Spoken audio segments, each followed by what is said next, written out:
Hello, and thank you for taking the time to watch my newest video. Today we're going to be going over the Vortex Diamondback HD 8x32 binoculars.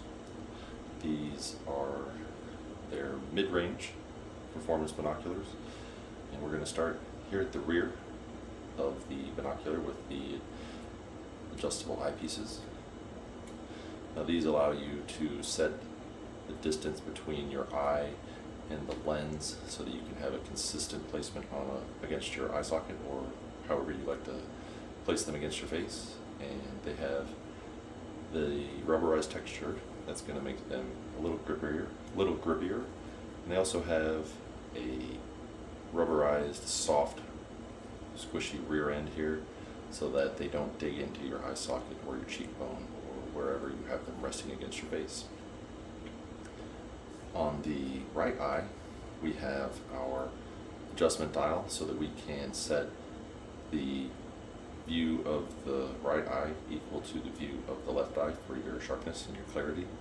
The left eye will be controlled by this center dial, the main focus wheel, and you'll do that one first, and then you'll come back and adjust your right eye to correct for any difference that you have between your two eyes as far as like a prescription or something like that. It's important to do that and get that set up properly when you first start using these, because it's going to help prevent a lot of eye strain and potential headaches. Next, we're going to have our main focus wheel. That's going to allow you just to bring whatever you're looking at into focus, and it has just a very smooth, consistent tension. There's no grinding, there's no stops or bumps or anything like that, and it's light enough that just a slight pressure will allow you to make very fine corrections without having to like fiddle back and forth and trying to find the right spot. The body of the binocular is made out of magnesium, so all of this, the knuckle and the other side, that's magnesium, and on the outside it has a rubberized protective coating that has very good grip. I've used this with sweaty hands, in the rain, in the snow, when it's cold, hot, basically every possible weather condition you can imagine. I've had these out there and been using them, and I've never felt like they were going to fall out of my hands. I never felt like I didn't have a good grip on them. On the bottom, we do see these two little thumb scallops. For me personally, the size of my hand, I find that I don't use them very much because they just don't line up for where my thumbs fall. But if you have smaller hands, or if you hold them differently, they may be comfortable for you. But they don't get in the way, they don't hurt anything, so they're just there in case you want to use them. What else? Oh, yeah, here we go. So the next thing going forward is we have our tripod adapter socket. It's covered by this little cap, and it has a 1/4-20 thread pitch. And most of your adapters that you would get to mount this either for a bipod or a window mount or something like that are going to have that same 1/4-20 thread pitch. It's very, industry standard. Put that back on there so that I don't lose that. And then the last thing at the front is our lenses. This has 32mm lenses. They're made of glass. They let light through, they magnify things, they do lens stuff. But aside from that, that's all that's going on with the binoculars themselves. So next I'm going to spend a little time talking about the accessories that come with it. These are your rear lens covers. Now when you put your lanyard on, the lanyard will thread through here so that they don't fall off and get lost. They stay attached to the lanyard when you're not using them. So they have a good tension, they have a pretty snug fit. I've had these binoculars for about a year now, and the larger ones for about 3 years, and they still, on both pair, have a nice snug fit. They're not loose in any way. When we go to the front, we have our front caps, front lens covers. And those just slip on there, and then the cap itself squeezes on top of it. Now, I have had these come loose a couple of times, and so what I tend to do is put a small piece of tape right here. So figure out where you put that on, put the piece of tape slightly behind it, and then these won't be able to slide past it, and this will keep a little more tension because it would have to go over that tape to get off. I've peeled that tape off just because I didn't want it on there for this review, because it doesn't come that way, and I just wanted to show you the binoculars as they come from the box. Speaking of the box, I no longer own it. I don't know what I did with it. I must have thrown it away, but I no longer have it, so I can't read the specs off the back of the box to you. But what I will do is put in a frame off of Vortex's website that gives all the specifics of the size and other statistics of binoculars. Right after this little section, there'll be an extra frame. So I think that's about all we need to talk about with the basic features of this. So we're going to go ahead and head outside and take a look through them out in the floodplain.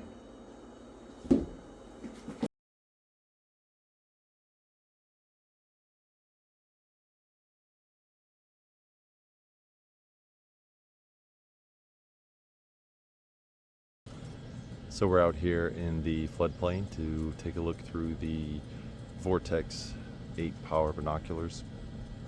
We're going to start here at our first building at about 165 yards. Just for some context, the pole that is just there to the left of the building and down in front is going to be at 152 yards. And then the pole just that is starting to look a little blurry there on the left edge, where you can see the transformers up towards the top. That one is at about 175 yards because it's just slightly further away than the building is. Doesn't really look like it is, but it is. So we'll start with the building. Obviously we can make out quite a bit of detail, even on the shadowed side on the back here. Let's touch that focus just a hair, see if we get it a little sharper. There, I think I have it about as good as it's going to get. But we can make out, each one of the individual stairs. We can make out all the different elements of the rungs going up along these stairs. We can see the faded and chipping paint, both on the sunny side and on the non-sunny side. And we can make out quite a bit of detail down there in the grass, little rocks peeking out. It's really overall very nice image. We can also see the power cables coming off of the side of the building and going out to that very first pole just behind the steps. But from here we're going to go ahead and shift to our left and take a look at the transformers, as I like to do on the power pole itself. I have tweaked the focus just a little bit because I want to try to get as much of the detail as we possibly can transformers, since they have a fair amount of detail to show, as do the crossbars above the transformers, with those individual insulator elements that the cables connect to. So overall we got just an absolute crystal clear image on that one. Even the power pole there to the left of the transformers, that one's also nice and sharp. That one's at almost exactly 100 yards. But I'm going to go ahead now and pan back down a little bit. We're going to move to the right to the next building, which will be at 550 yards. So building again. And you'll notice that the center of the image is really the sharpest, and that's just a factor of the camera and the binoculars lenses not agreeing with each other particularly well. So I have to kind of preference for the center of the image as opposed to the image overall.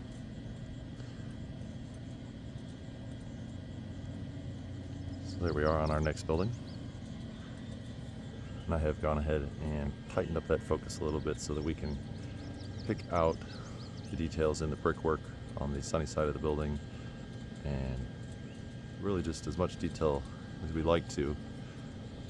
For an 8-power pair of binoculars, it's doing a really nice job giving us a clean image. That green bush there on the right of the building is actually only at about 500 yards. So it just gives you a little bit of our depth of field, whereas that brown grass just below the building is, I'm at the range that one, I think it's at 300, 290. So yeah, so everything between even in front of that, there's some shorter grass that's also pretty sharp.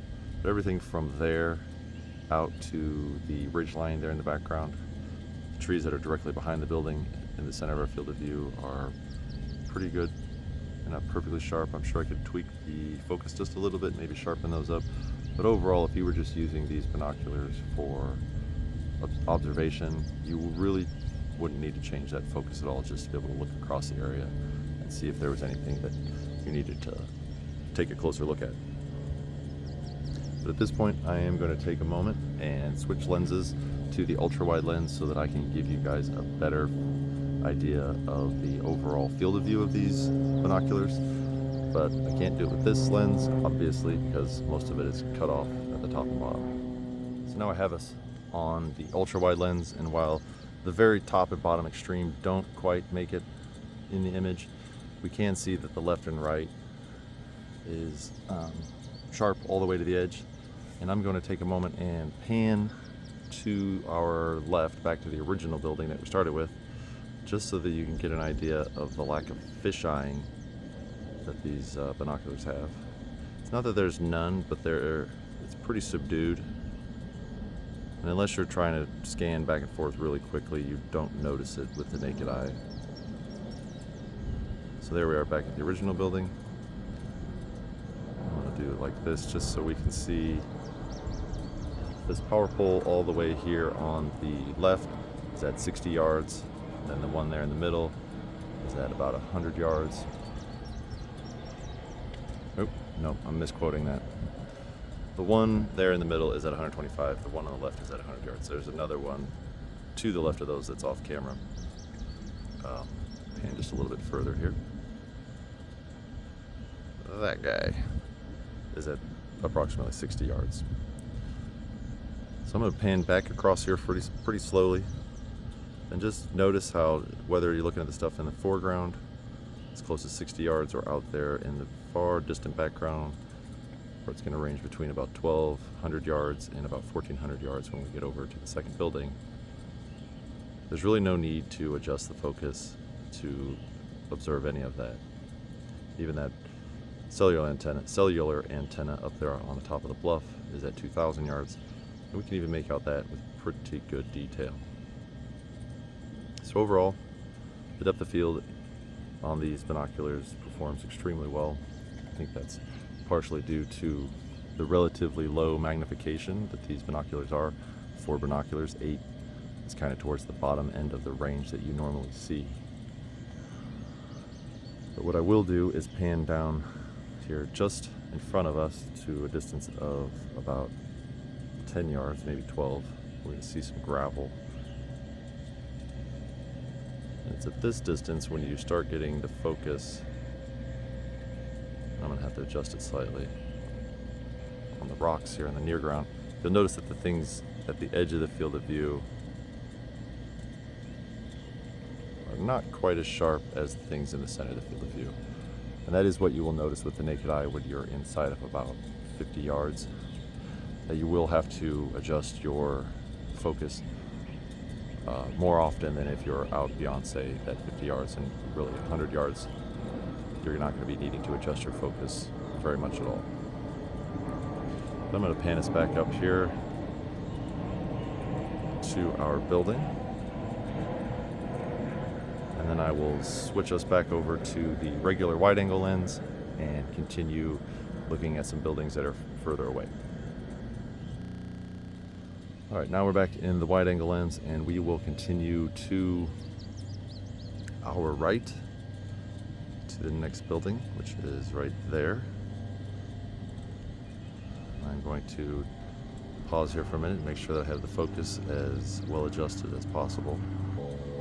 All right, I think I have that set well. And as we look down this bit of gravel road out to that white building, we can make out quite a bit of detail around that building. We can see that there's a little green bush on the left side of the mound that it sits on. We can make out most of the details in the platform and the steps leading up to that platform, even though they're on the shadowed side of the building, which, as I haven't mentioned yet, is at 900 yards. And then in those transformers on the pole behind the building, those are going to obviously be a little bit further away, maybe about 910, 915 yards, something like that. We can still make out a fair amount of detail, and that there are 3 individual transformers. Just for reference, those transformers are about the same size as the torso target if you were doing like a standard size IPSC target or just a full size torso piece of steel. So at 900 yards, you can make those out fairly easily. You can also make out the individual crossbars above the transformers. But we're going to go ahead and continue to the right to not our last building, but our most distant building. And as we pay attention, we can see, needed to bring that brightness up just a little bit as the sun's getting behind some clouds. So we can see a lot of the detail even in those power lines out there in the distance. The close, taller ones here are going to be anywhere from about 1,000 yards right there, going out to the building we're going to be looking at next. But the ones in the distance further back by the tree line are going to be in the neighborhood of 1,300 yards away. Just depends on which one you're looking at. We're also going to, I guess, get to see some trucks going back and forth. But I wanted to stop here on this building, which is at, if I remember correctly, 1,425 yards.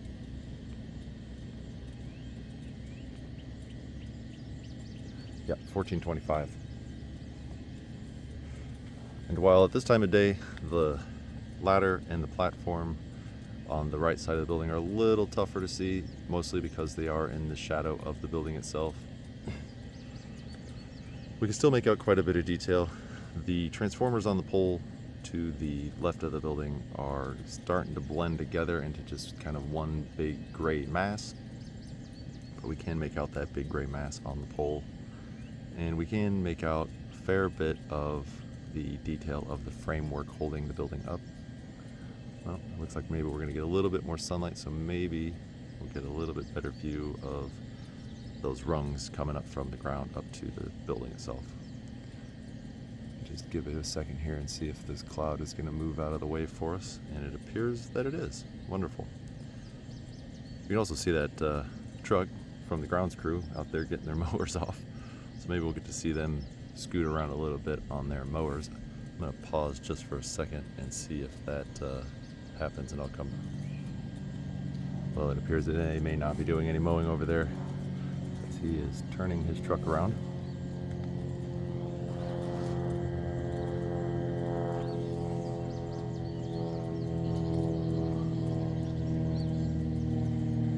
So we will go ahead and move on to the last building that I was intending to look at, which is just here on the right side of our field of view. This building is actually slightly closer to us, but because of its situation, or its position next to the parking lot, it gives us quite a bit of stuff to look at. So we have the building, obviously, and we can see the stairs and the framework of the building.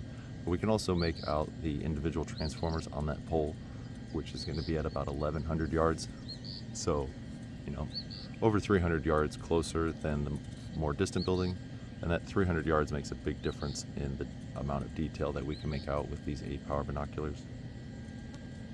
But we can also make out quite a bit of detail in that parking lot where the trucks are. They are at ranging between 1,000 and maybe 1,120 yards, whether you're looking at the left side or the right side of the parking lot, which I will try to center that up a little bit so we can get a more clear view of those individual vehicles. I've just done a couple of adjustments there to try to make that image as true to life as what I see through the other side of the binocular. And we can see the people walking around in that parking lot. We can then make out the individual vehicles. We can see the boat on its trailer. And so, again, just to point out, if you were using this pair of binoculars solely for observation purposes and you weren't worried about picking out extremely small objects like, groundhogs or prairie dogs or small birds, they do a very good job. The lack of chromatic aberration, the trueness of the colors. I mean, we can see that with that blue truck versus like just the different green grasses and trees and browns, you know, the natural colors, and then we have that nice pop of blue, and even the red.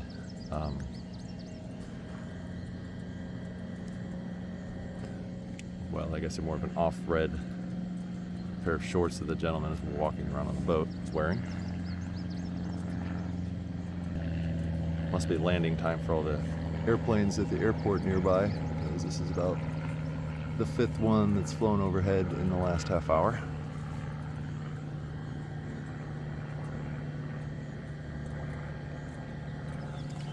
But anyway, I just wanted to pause here for a minute and let you guys see some more common sorts of things, trucks and boats and people at a longer distance. I know a lot of times the videos that I have don't really have anything in it but just the sort of natural surrounding in these buildings out here in the floodplain. So I thought it would be interesting to add a little bit more context to the video with the parking lot over there. But with that said, I am going to wrap this up here in the floodplain and head on back to the bench and give you my final thoughts. So we're back here at the bench. It's time for me to give you my final thoughts and any just last impressions that I want to leave you with before we wrap this up. I think the first thing I want to state is who I think that these binoculars are most appropriate for. And the first one that comes to mind is hunters, people who are going to need to be able to observe a wider field of view where magnification is not the primary objective, but they just need to be able to look out a little bit further than they can with their naked eyes and make out critters, you know, that might be partially disguised against, you know, the background. These are definitely going to be able to do that, but they're also just going to give you, like we saw out there in the field, a wide field of view so that you're not going to be missing things just because you don't have as good of an awareness of your surroundings when you're looking through a pair of binoculars that have a tighter field of view. The other thing that I think that these would be good for are people who like to take a pair of binoculars to sporting events, things like football games or baseball games or even soccer matches, as well as particularly automotive events where, you know, the track on one side or the other might be a little bit further away than it's easy to see, and you want to keep track of your favorite car or just see the action that's happening on the other side of the track. These would be good for that because, as I've harped on already, the field of view is going to let you see more of what's going on, and it's not going to be as distracting or tiresome on the eyes to track things that are moving because they're going to spend less time going in and out of your field of view. I use these routinely for when I go backpacking and I don't want to carry a whole bunch of stuff, but I still want to take a pair of binoculars because I'm expecting there to be, you know, particularly scenic positions or places that I might want to just be able to look out a little bit further. And these do a really good job with that, and they don't take up a bunch of space in my pack or weigh very much if I'm wearing them around my neck for extended periods of time. The other reason that I like them is because of that weight, that they're easy to use one-handed with the ease of this main focus knob and the general lightness of them. If you've got something else in the other hand, be it a trekking pole or a drink or a snack, these ones are easy to pop up in front of your eyes and just get a look. Even if you don't have time to, you know, put both hands on them, get them really stable, you can still glance through these ones if you're just trying to take a quick look at something. Aside from that, I don't know that I would say that these are the most appropriate for somebody who's just getting into maybe getting a better pair of binoculars. I think the 10 power ones are still a more attractive option because they're going to typically be $50 to maybe $70 cheaper, and that's a big difference in price. You know, if you're talking 130 to 150 versus, you know, 180 to 225 depending on the day and the sale, it's a little easier to swallow that, you know, sub $150 price tag than something that might be over $200, especially if you're looking at it like at a retail location. These are typically around $230, I think, if you go to places like Bass Pro Shop. But I don't know that I have a whole bunch more to say about these. I really enjoyed them, and I definitely wouldn't try to talk anyone out of these being their first pair of binoculars. If you get them, you're going to enjoy them. They're going to do a good job. But yeah, I think that's all I have to say.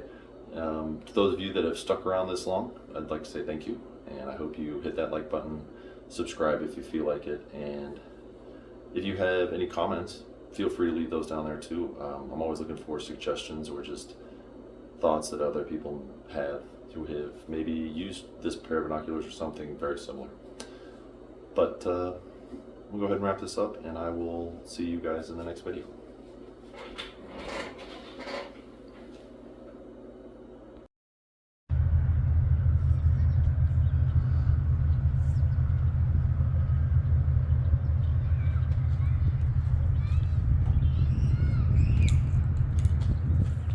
Gonna work our way down the opposite shoreline over here. So where we see those cars coming out from behind that building over there, that is going to be at about 1,250 yards. And as we pan across that building, we're going to get a little bit closer, down to about 1,025 yards. So go ahead and start moving us right. Make sure my focus is good.